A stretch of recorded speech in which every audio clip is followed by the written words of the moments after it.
আমরা কুমিল্লা বোর্ডের 2025 সালের ফিজিক্সের তরঙ্গের অধ্যায়ের প্রশ্নটি সমাধান করবো। ঠিক আছে, দেখো এখানে দেওয়া আছে, এখানে একটা চিত্র দেওয়া আছে, এখানে একটা চিত্র দেওয়া আছে। এই চিত্রতে দেখো তরঙ্গটা দেওয়া আছে। এই তরঙ্গটা কয়টা দেওয়া আছে দেখো, 1টা 2টা 3টা 4টা 5টা না। এবং এখান থেকে এই কিউ বিন্দুর দূরত্ব আমাদের বলেছে 10 সেন্টিমিটার। বাহুর তাপমাত্রা কত, 28 ডিগ্রি সেলসিয়াস। এটা হচ্ছে চিত্র 1-এ। এবং চিত্র 2 যদি আমরা ফলো করি তাহলে কি বলেছে দেখো, এই যে কিউ থেকে দর্পণের দূরত্ব কত আমাদের সেটা বলে নাই, কিন্তু এই কিউ থেকে আর এর দূরত্ব কত বলেছে, 20 সেন্টিমিটার। কিন্তু আর থেকে দর্পণের দূরত্ব আমাদের কোনো দেওয়া নাই। এখন আমরা ওই দিন বাহুতে তাপমাত্রা ছিল কত ডিগ্রি, 30 ডিগ্রি সেলসিয়াস। এটা চিত্র 2-তে ছিল 30 ডিগ্রি সেলসিয়াস, আর চিত্র 1-এ ছিল হচ্ছে 28 ডিগ্রি সেলসিয়াস। সো আমাদের বলেছে 0 ডিগ্রি সেলসিয়াস তাপমাত্রাতে বাহুতে শব্দের বেগ কত, 332 মিটার পার সেকেন্ড। যাই হোক, এখন দেখো প্রতিধ্বনি কাকে বলে। বলা হয়েছে কি, প্রতিধ্বনির সংখ্যা থেকে যদি আমরা উত্তরটা পড়ি, যখন প্রতিফলিত শব্দ মূল শব্দ থেকে আলাদা হয়ে মূল শব্দের পুনরাবৃত্তি করে তখন ওই প্রতিফলিত শব্দকে প্রতিধ্বনি বলে। আমরা এটা একটু বিশ্লেষণ।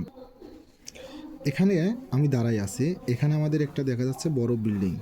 এখান থেকে আমি যখন শব্দ করব, শব্দ করে এই শব্দটা কোথায় যাবে, এই বিল্ডিংয়ে যাই সারি কী করবে, আঘাত করবে। আঘাত করে এই শব্দটা আবার যখন এখানে ফিরে আসবে, এখানে ফিরে আসবে, তখন আমরা প্রতিধ্বনি শুনতে পাবো। কিন্তু কখন আমরা প্রতিধ্বনি শুনতে পারবো না, যখন এখান থেকে শব্দ করব, শব্দ করার পরে এখানে যে আঘাত করে শব্দটা আঘাত করে বাধা পেয়ে আবার যদি আমার কাছে ফিরে আসে এবং আমি যদি ওই কানে ওই শব্দটা শুনতে পারি, তখন আমরা সেটার প্রতিধ্বনি শুনতে পারবো। এই যে এখান থেকে গেল, এই দেওয়ালে লাগলো, লেগে আবার আমার কানে ফিরে আসলো, এর মাঝে আমাদের একটা ন্যূনতম দ্রুত সময় থাকতে হবে। এই সময়টা কত, 0.1 সেকেন্ড। কারণ এই 0.1 সেকেন্ড শব্দ আমাদের কি থাকে, আমরা যখন কোনো শব্দ উৎপন্ন করি সেটা আমাদের মস্তিষ্কে থেকে যায় কত সেকেন্ড, 0.1 সেকেন্ড। এই 0.1 সেকেন্ডের আগে যদি প্রতিধ্বনি আমাদের কানে ফিরে আসে, তখন আমরা মূল শব্দ এবং প্রতিধ্বনিকে কি করতে পারি না, আলাদা করতে পারি না। আলাদা করতে না পারার কারণে আমরা কি করতে পারি না, তখন মূলধ্বনি এবং প্রতিধ্বনিকে কি করতে পারি না, আলাদা করতে না পারার কারণে আমরা বুঝতে পারি না আমরা প্রতিধ্বনি শুনতে পেরেছি কি না। আসলে শব্দ ফিরে আসে, আমরা যদি দ্রুত আরও কম হয়, যদি আরও ন্যানো সেকেন্ড হয়, যেমন 0.001 সেকেন্ড, 1 সেকেন্ড হলেও কিন্তু শব্দ ফিরে আসবে, বাধা পেয়ে শব্দ ফিরে আসবে। কিন্তু সেটা যদি 0.1 সেকেন্ডের আগে আসে, তাহলে মূল শব্দ এবং প্রতিধ্বনিকে আলাদা করতে না পারার কারণে কি হয় না, আমরা প্রতিধ্বনি শুনতে পাই না। এখন আমরা দেখব দ্বিতীয় খ নম্বর প্রশ্ন বলেছে কি, তাপ তরঙ্গ একটি অনুপ্রস্থ তরঙ্গ ব্যাখ্যা করো। তো অনুপ্রস্থ তরঙ্গ কি হচ্ছে দেখো, তাপ তরঙ্গ বলতে তড়িৎ চুম্বকীয় তরঙ্গের সেই অংশকেই বোঝায় যা উত্তপ্ত বস্তু দ্বারা বিকৃত হয় এবং তাপ পরিবহন করে। উত্তপ্ত বস্তু দ্বারা আমরা যখন তাপ নিই, তাপ কি করে, তাপ শক্তি আমাদের কাছে আসে, ঠিক আছে, সেটা আবার পাস হয়ে পিছনে যায়। অনুপ্রস্থ তরঙ্গ কি করবে, অনুপ্রস্থ তরঙ্গ কী করছে, মাধ্যমের কোণাগুলো কি করবে না, একই জায়গায় থাকবে এবং সেটা কি হবে, স্থান পরিবর্তন না করে শক্তি আর এক জায়গায় থেকে আর এক জায়গায় সঞ্চালন করবে। ঠিক আছে, এই তরঙ্গ কোনো মাধ্যম ছাড়াই শূন্যে চলতে পারে। যেমন আমাদের কি আছে, চুম্বক তরঙ্গ হচ্ছে কি অনুপ্রস্থ তরঙ্গ। এই চুম্বক যদি আমরা একটা লোহাকে আকর্ষণ করি, ওখানে কোনো মাধ্যম প্রয়োজন আছে, মাধ্যম প্রয়োজন নাই। এখন দেখা যাচ্ছে আমরা আগুন জ্বলায় হাত ছেক দিই না, শীতের দিনে হাত ছেক দিই, ওখানে কোনো মাধ্যম লাগে কি, ওই তাপটা আনার জন্য কোনো পরিবহন বা কোনো মাধ্যম লাগে না, অটোমেটিক তাপ আমরা পাই না।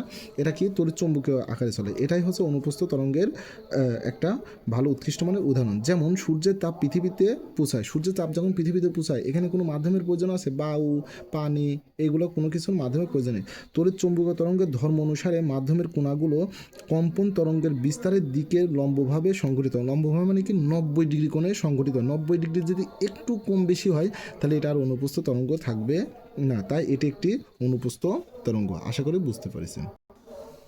আমাদের গ নম্বর প্রশ্নতে কি বলেছে দেখেন, উদ্দীপকের চিত্র এক মানে এই চিত্রটার থেকে উদ্দীপক চিত্র 1 অনুসারে তরঙ্গের কম্পাঙ্ক নির্ণয় করো। তরঙ্গের কি বের করতে বলেছে, কম্পাঙ্কের সূত্র কি, F equal to v by lambda, আর একটা আছে এফ ইজিক্যাল টু 1/t।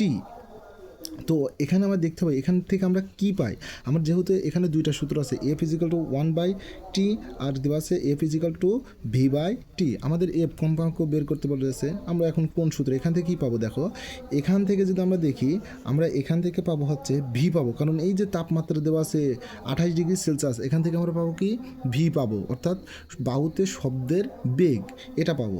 আর এই যে আমাদের এখান থেকে 10 মিটার সেন্টিমিটার দেওয়া নয়, এই তরঙ্গ থেকে আমরা কি বের করতে পারবো, ল্যামডা বের করতে পারবো। সো আমরা সেটা বের করে দেখি। দেখুন চিত্র একে দেওয়া আছে কি পি ইজিক্যাল টু কত দেওয়া আছে, পি ইজিক্যাল টু পি, এই চিত্রটা দেওয়া আছে। আমরা এখান থেকে তরঙ্গ যদি বের করতে চাই তাহলে আমরা এখান থেকে আমরা কী লাগবে, এফ ইজিক্যাল টু কত আছে 1/t, আর একটা আছে এফ ইজিক্যাল টু কত v/λ। তো এখানে সূত্র আমরা কী ফেলবো, এখান থেকে আমরা দেখেন আমরা এখান থেকে বের করতে পারবো কি ভি বের করতে পারবো, এই যে তাপমাত্রা 28 ডিগ্রি সেলসিয়াস এখান থেকে ভি বের করতে পারো, এখান থেকে ল্যামডা বের করতে পারবো। কিন্তু টি কি বের করতে পারো, দোলনকাল বের করতে পারো, দোলনকাল বের করতে পারবো না। সুতরাং আমরা এই সূত্র আমরা অ্যাপ্লাই করতে পারবো না। সুতরাং আমরা কোন সূত্রটা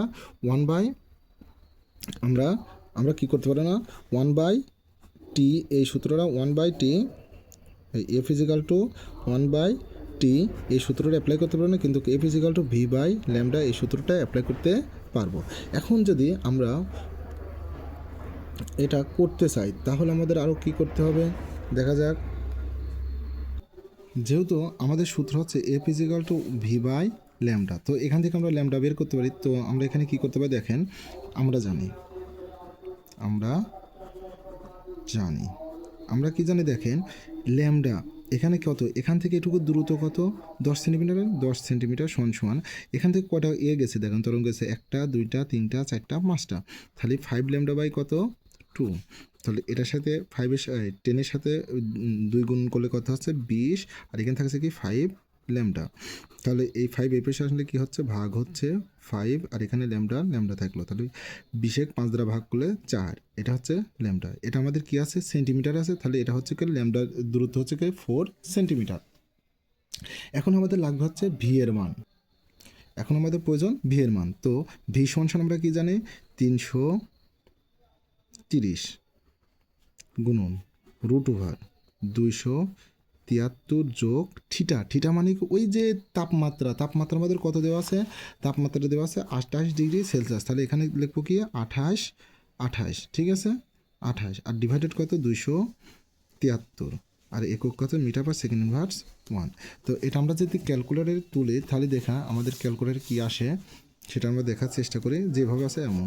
তাহলে ক্যালকুলেটর আমরা কী তুলব 273, তার সাথে কত যোগ আছে 28 যোগ করার পরে ইজিক্যাল টু চাপ দিলাম, যেটা আছে সেটাকে ভাগ করবো কত দিয়ে 273 দিয়ে, 73 দিয়ে ভাগ করলে যা আছে সেটাকে আমরা কী করবো রুট অ্যান্সার করলে যা আসবে সেটা ওর সাথে আমরা গুণ করবো কি 330, তাহলে আসছে কত 346.51, তাহলে এখানে আসছে কি 346.51 মিটার পার সেকেন্ড ইনভার্স 1। তাহলে যেহেতু সুতরাং আমরা কি লিখতে পারি, সুতরাং কাছে এফ ইজিক্যাল টু কত, এফ ইজিক্যাল টু কী লিখতে পারি আমরা ভি ল্যামডা না ভি ল্যামডা। এখান দেখুন ভির মান কত হচ্ছে, ভির মান হচ্ছে 346.51, আর ল্যামডার মান কত আসছে 4। তাহলে এটা যদি আমরা ভাগ করি ভাগ 4, তাহলে কত আসছে 86 দশমিক কত আসছে 63।